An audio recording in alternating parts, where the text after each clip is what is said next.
24/7 এই হচ্ছে AGT live 24/7। This is AGT Live।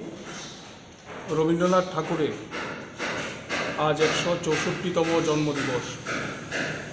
সারা দেশ জুড়ে নানান কর্মসূচির মধ্য দিয়ে রবীন্দ্রনাথ ঠাকুরের এই জন্মদিবস পালিত হচ্ছে।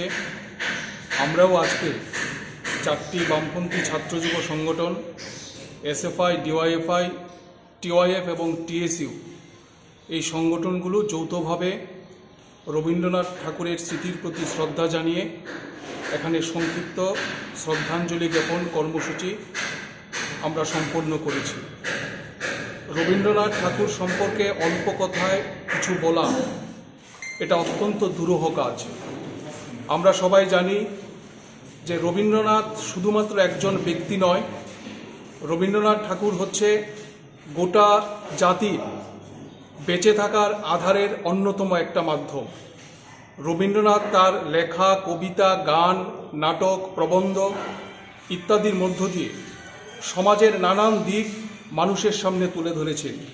আমরা রবীন্দ্রনাথকে দেখেছি সাম্রাজ্যবাদ বিরোধী মানুষ হিসাবে, রবীন্দ্রনাথকে আমরা দেখেছি একজন স্বদেশী আন্দোলনের সৈনিক হিসাবে, রবীন্দ্রনাথকে আমরা দেখেছি প্রকৃতিপ্রেমী হিসাবে এবং রবীন্দ্রনাথকে আমরা দেখেছি একজন রোমান্টিক কবি হিসাবে।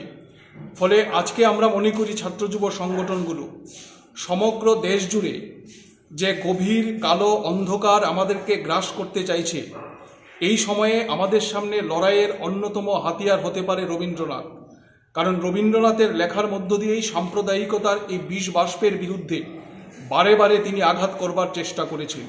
ফলে এই লড়াই আমরা ছাত্র যুব সংগঠনগুলো যৌথভাবে লড়তে চাই এবং এই লড়াইয়ে রবীন্দ্রনাথের কথাই আমাদের হাতিয়ার হতে পারে। চিত্ত জেতা ভয়শূন্য, উচ্চ জেতা শির। আমরা সামনের সারিতে দাঁড়িয়ে সাম্প্রদায়িকতা, ধর্মান্ধতার বিরুদ্ধে লড়াই করে একটা সুন্দর ভারতবর্ষ মানুষের সামনে প্রতিষ্ঠিত করবার যে স্বপ্ন দেখছি, এই স্বপ্নকে বাস্তবায়িত করবার অন্যতম হাতিয়ার হিসাবে রবীন্দ্রনাথের লেখা, রবীন্দ্রনাথের চিন্তা ভাবনা আমাদের হাতিয়ার। এই দৃষ্টিভঙ্গি নিয়েই আজকে ছাত্র যুব সংগঠনগুলো সারা রাজ্য জুড়ে প্রতিটা বিভাগে এই রবীন্দ্রনাথ ঠাকুরের 164তম জন্মদিবস আমরা